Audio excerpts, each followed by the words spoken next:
दिल्ली पिछले कुछ दिनों से स्मॉग की गहरी चादर में ढकी हुई है। लगभग सभी इलाकों का AQI खतरों को पार कर चुका है। इस बीच आपके मन में भी यही सवाल उठते होंगे कि आखिर सर्दियों में ही एयर पोल्यूशन इतना क्यों बढ़ता है कि जानलेवा हो जाता है। ऐसा केवल भारत ही नहीं, दुनिया के सभी देशों में है। ग्रेट स्मॉग ऑफ लंदन पहली घटना है जिसने इसकी तरफ आकर्षित की है। लंदन में एयर पोल्यूशन का असर 19वीं सदी से ही दिखने लगा था, जब तत्कालीन प्रशासन रुक रुक कर कोयला जलाने पर रोक लगाता जा रहा था। लेकिन 20वीं सदी में लंदन में हुआ हादसा ऐसी घटना बन गया जिसके बाद ब्रिटेन समेत कई देशों ने सबक सीख लिया। बात 5 सितंबर की है, जब दिन के समय ही लंदन में घना अंधेरा छाने लगा और कुछ ही देर में आसपास के सारे इलाके इसकी चपेट में आ गए। हालात इतने खराब हो गए थे कि ऑफिस जा रहे लोग घर लौटने की कोशिश कर रहे थे, लेकिन रास्ता तक भटक जा रहे थे। विजिबिलिटी इतनी खराब थी कि लोग अपने पैरों तक को नहीं देख पा रहे थे। बहुत से लोग अपनी गाड़ियां सड़कों पर छोड़कर चलने लगे। अंधेरे की वजह से वो रास्ता भटक चुके थे। ठंड से कई जाने गई, लेकिन सबसे ज्यादा नुकसान हुआ स्मॉग की वजह से। इस 4 से 5 दिन चले स्मॉग के चलते लोग बीमार होने लगे। सांस, बुखार और उल्टियां की समस्या के साथ अस्पतालों के सामने भीड़ जमा होने लगी। हॉस्पिटल इस इमरजेंसी के लिए तैयार नहीं थे, वे उन्हें वापस लौटाने लगे। माना जाता है कि सांस की तकलीफ की वजह से इतने ही दिनों में 12,000 से भी ज्यादा लोगों की मौतें हुई। आखिर क्या थी स्मॉग की वजह, चलिए जानते हैं। ठंड में ब्रिटेन में घरों को गर्म करने के लिए बड़े पैमाने पर कोयला जलाया जाता था। कारखाने भी कोयले से चल रहे थे। इस धुएं से समस्या तो हो रही थी, लेकिन ग्रेट स्मॉग की वजह से कुछ ज्यादा थी। दरअसल 5 दिसंबर को एक एंटी साइक्लोन लंदन के ऊपर आ गया।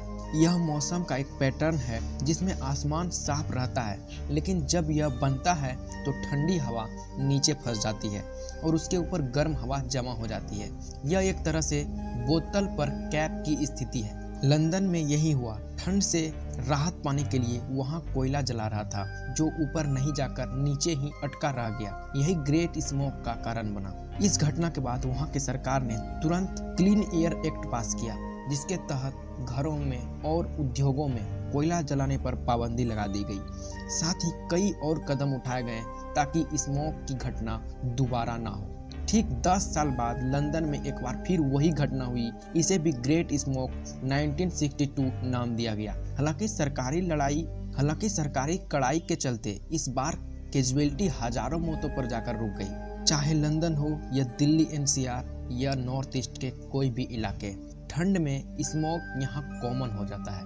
आखिर ऐसा क्यों होता है और क्यों देश का उत्तर भाग अन्य क्षेत्र की तुलना में ज्यादा परेशान होता है? उत्तर भारत में मानसून के बाद के महीनों में पोल्यूशन बढ़ जाता है। इसका एक बड़ा कारण है विंटर इन्वर्जन। आमतौर पर जैसे जैसे हम ऊपर की ओर बढ़ते हैं, हवा की तापमान में गिरावट होती है। वही ठंड में ऊपरी हवा गर्म होती है और नीचे की हवा ठंडी।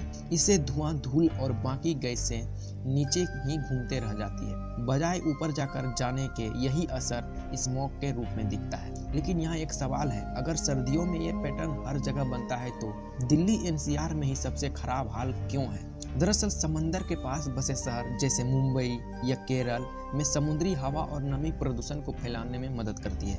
वही उत्तर मैदान में, जिसमें पंजाब, दिल्ली, उत्तर प्रदेश, बिहार और पश्चिम बंगाल एक घाटी की तरह है। पोल्यूटेड हवा यहाँ जमा हो जाती है, बाहर नहीं निकल पाती है। इसी वजह से ठंड में यहाँ स्मॉग की शक्ल में पोल्यूशन खुलकर दिखता रहता है। गर्मी के समय भी गाड़ियाँ, कारखाने वहीं रहते हैं, लेकिन एयर पोल्यूशन कम हो जाता है। इस दौरान सूरज की गर्मी से हवा हल्की होकर ऊपर उठ जाती है, जिससे नीचे जमा हो रहे धूल को ऊपर जाने के लिए काफी जगह मिल जाते हैं। यही चीज सर्दियों में भी होती है। लंदन व दिल्ली जैसे शहरों में पोल्यूशन रोकने के लिए सबसे बेस्ट तरीका क्या हो सकता है? कमेंट में जरूर बताएं।